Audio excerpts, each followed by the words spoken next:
Believe I can fly. I believe I touch the sky. Every night and day. All right, listen. Let's continue with this R. Kelly book, Soulacoaster, the diary of Robert's life. Growing up in the hood, the number one rule was don't snitch, don't tell, like you're learning 2 plus 2 equals 4. It was drilled into you. And if you didn't know 2 plus 2 equals 4, you failed. In the hood, if you snitched, you weren't going to make it. The sponsor for today is Gatorade. There were always women in our little house on 40th and King. They were cousins, aunties, friends of my aunties, all older women. When my mother wasn't home, the women ran a little freer, meaning that when my mom or my grandmother were home, they dressed a certain way. When my mother and grandmother were out, they felt free to wear less clothing. You could see through their blouses. Sometimes they wore bras, sometimes they didn't. When they walked around in nightgowns or pajamas, you could see their panties on a few occasions. There we go. Trigger warning. Trigger warning. Trigger warning. Like on very hot summer days, they wouldn't even wear panties. Yeah, dirty bitches. As a very young boy, I didn't think much of it. The women didn't really pay much attention to me and my brothers. I looked at them the way any kid would. Kids are naturally fascinated by body parts, and I was no different. As I crept up in age, though, and made my way through grammar school, I found myself more curious and sometimes aroused. And I was ashamed of being aroused.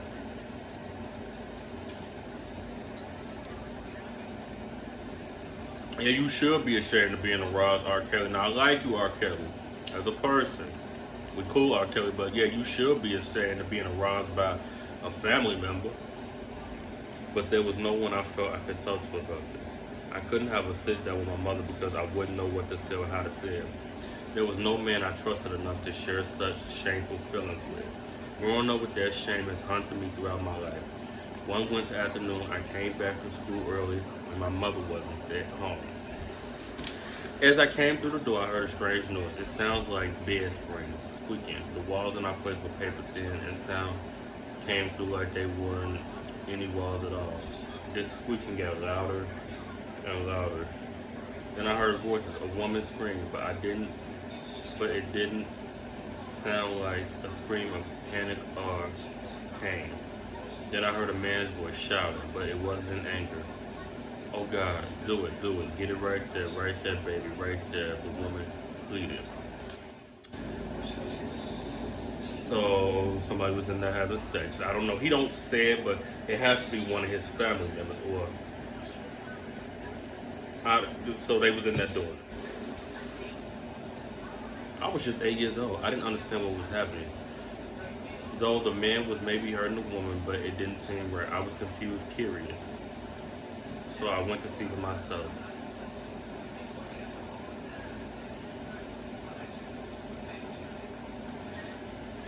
Now, would he write, whoever wrote this book for him, because no shots, R. Kelly, but we know you can't write or read. You know, you can't write or read, R. Kelly. So whoever wrote this book for him, they took every word he said and wrote it down. So he creeped through, and he's looking through this little peephole, and he gets caught. Just then, the woman caught sight of me. They stopped abruptly. Little Robert, what are you doing here, boy?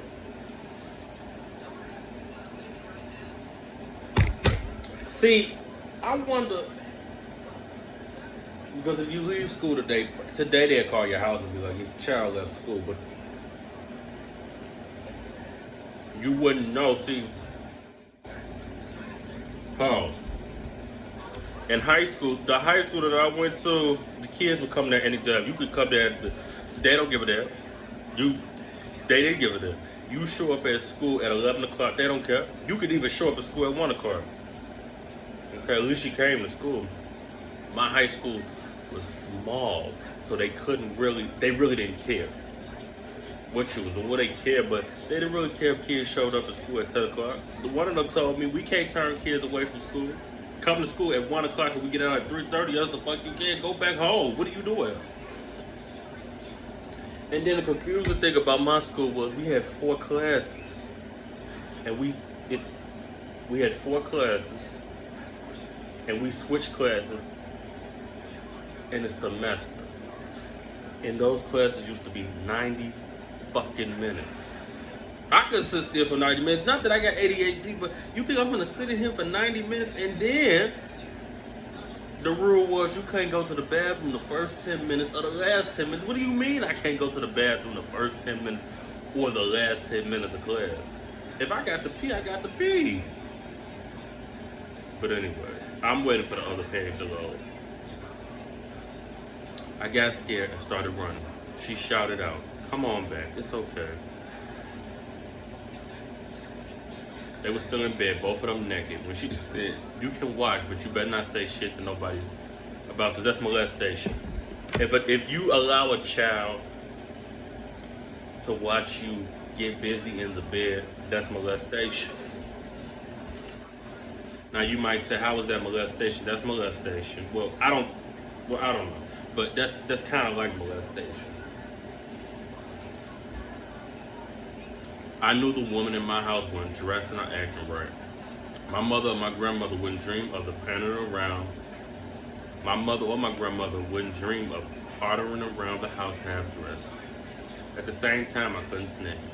In my house, and growing up in the hood, the number, right. Y'all, we read that at the top. Still, as I grow older, things begin to change. When I was around these women, when I was 9, they changed in a major way. I began to regret this cul-de-sac. If my mother had knew what was going on in this house, she probably would have burned the house down. Yeah, because them bitches nasty.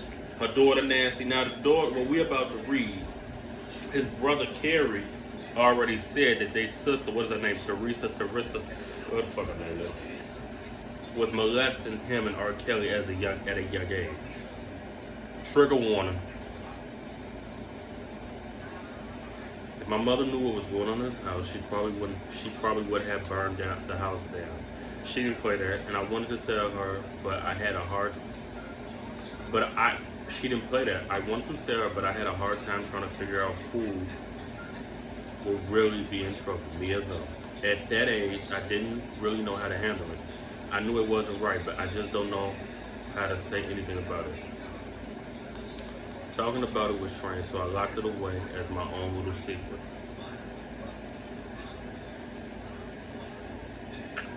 So now we're about to get into his sister.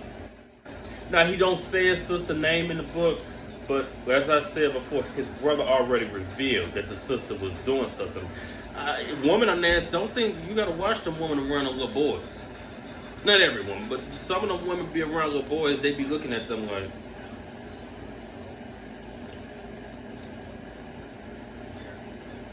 for whatever fucking reason, you get aroused by a little boy.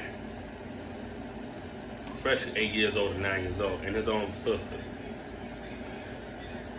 Now pause, the page is loaded. But I'm wondering, so he has one sister on his mother's side. His other 2 sisters on his daddy's side, but he ain't never met his dad. So I wondered, did he meet his sisters when his daddy died? I don't know. We'll figure it out.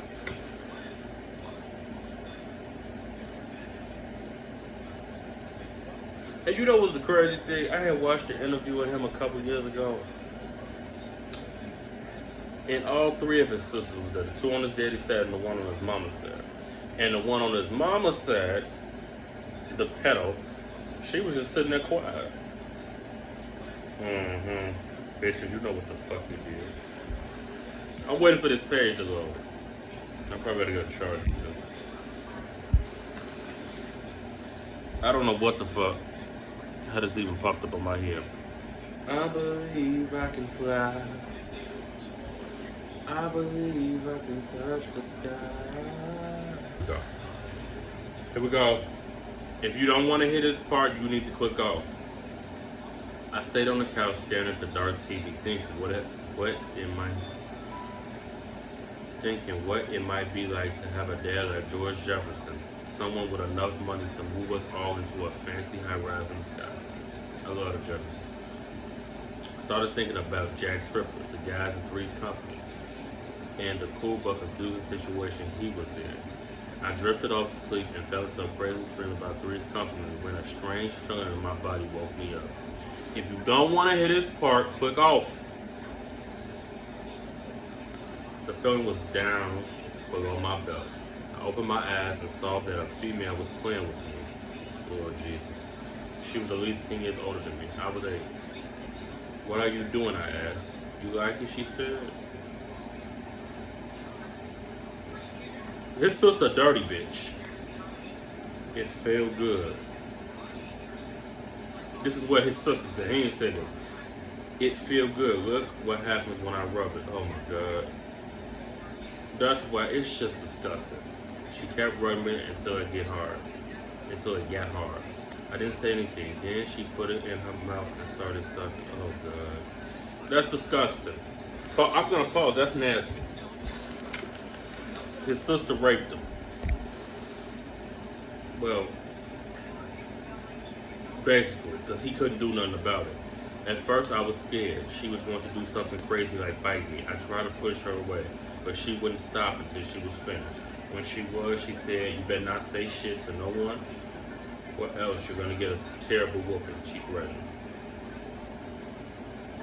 That's sad. I feel bad for R. Kelly in that sense because why would he, at 8 years old, 9 years old, I mean, you don't have no motherfucking control, really.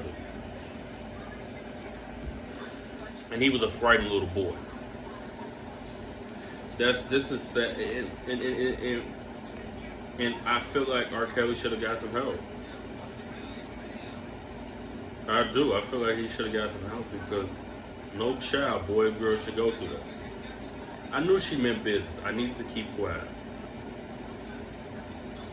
Every time she did it, and she did it repeatedly for years. He did say something in it that from the ages of 9 to 14, his sister kept doing it. And his brother Kerry, the youngest one, said that his sister did it to him too. It's sick shit in R. Kelly's family. She warned me about what would happen to me if I snitched. No matter how many times it happened, I knew I could never tell anyone. I was too afraid and too ashamed, and all I could do was stash the secret and hide it in my imaginary brick box. And I'm about to end this video. I'm going to wrap it right here. His brother, when the nephew had went to the hospital, he said this. Who was it on Tasha K? R. Kelly's brother said when his nephew was in the hospital, he was on the phone with his sister, and he said, "I forgive you." And she was like, "I don't know what the fuck you talking about." Bitch, you knew what the fuck you was talking about. Dirty bitch.